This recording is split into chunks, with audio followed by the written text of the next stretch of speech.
आइए सुनते हैं मुंशी प्रेमचंद की लिखी बड़े घर की बेटी कहानी के पहले भाग का वाचन।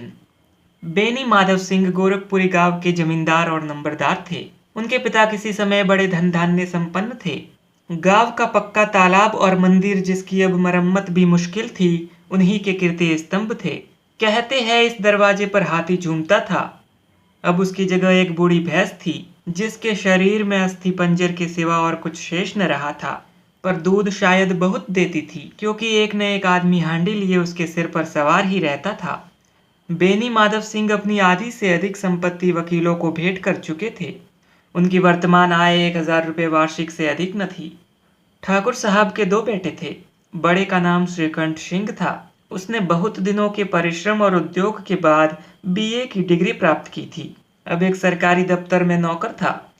छोटा लड़का लाल बिहारी सिंह दोहरे बदन का सजीला जवान था। भरा हुआ मुकड़ा, चौड़ी छाती, भैंस का 2 सेर ताजा दूध वह उठकर सवेरे पी जाता था। श्रीकंठ सिंह की दशा बिल्कुल विपरीत थी। इन नेत्र प्रिय गुणों को उन्होंने बीए इन्हीं 2 अक्षरों पर न्योछावर कर दिया था। इन 2 अक्षरों ने उनके शरीर को निर्बल और चेहरे को कांतिहीन बना दिया था। इसी से वैद्यक ग्रंथों पर उनका विशेष प्रेम था। आयुर्वेदिक औषधियों पर उनका अधिक विश्वास था।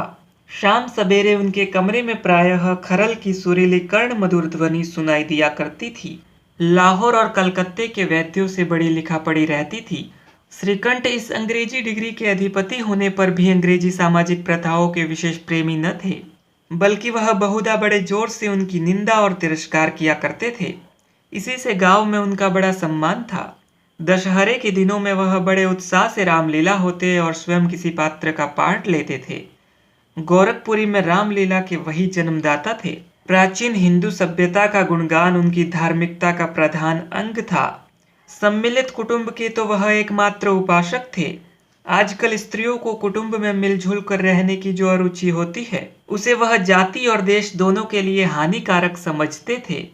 यही कारण था कि गांव की ललनाएं उनकी निंदक थी।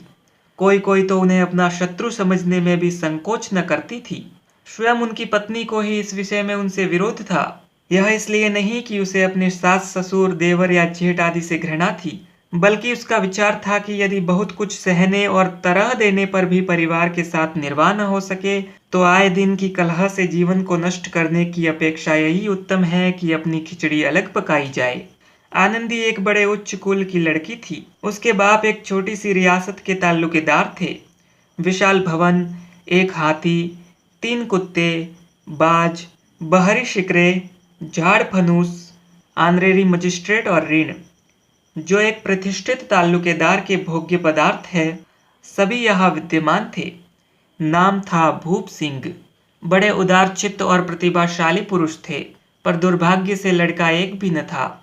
7 लड़कियां हुई और देवयोग से सबकी सब जीवित रही। पहली उमंग में तो उन्होंने 3 ब्याह दिल खोल कर किए, पर 15-20 हजार रुपए का कर्ज सिर पर हो गया तो आंखें खुली, हाथ समेट लिया। आनंदी चौथी लड़की थी। वह अपनी सब बहनों में अधिक रूपवती और गुणवती थी।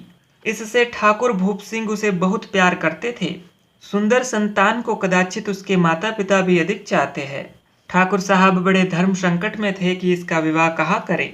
न तो यही चाहते थे कि ऋण का बोझ बढ़े, और न यही स्वीकार था कि उसे अपने को भाग्यहीन समझना पड़े। एक दिन श्रीकंठ उनके पास किसी छंदे का रुपया मांगने आया। शायद नागरी प्रचार का छंदा था। भूप सिंह उनके स्वभाव पर रिझ गए और धूमधाम से श्रीकंठ सिंह का आनंदी के साथ ब्याह हो गया। आनंदी अपने नए घर में आई तो यहाँ का रंग ढंग कुछ और ही देखा। जिस टीम टाम की उसे बचपन से ही आदत पड़ी हुई थी, वह यहाँ नाम मात्र को भी न थी। हाथी घोड़ों का तो कहना ही क्या, कोई सजी हुई सुंदर बहली तक न थी। रेशमी स्लीपर साथ लाई थी, पर यहाँ बाग कहा। मकान में खिड़कियां तक न थी, न जमीन पर फर्श, न दीवार पर तस्वीरें। यह एक सीधा साधा देहाती गृहस्थी का मकान था, किंतु आनंदी ने थोड़े ही दिनों में अपने को इस नई अवस्था के ऐसा अनुकूल बना लिया, मानो उसने विलास के सामान कभी देखे ही न थे। तो अभी आप सुन रहे थे मुंशी प्रेमचंद की लिखी बड़े घर की बेटी कहानी के पहले भाग का वाचन। धन्यवाद।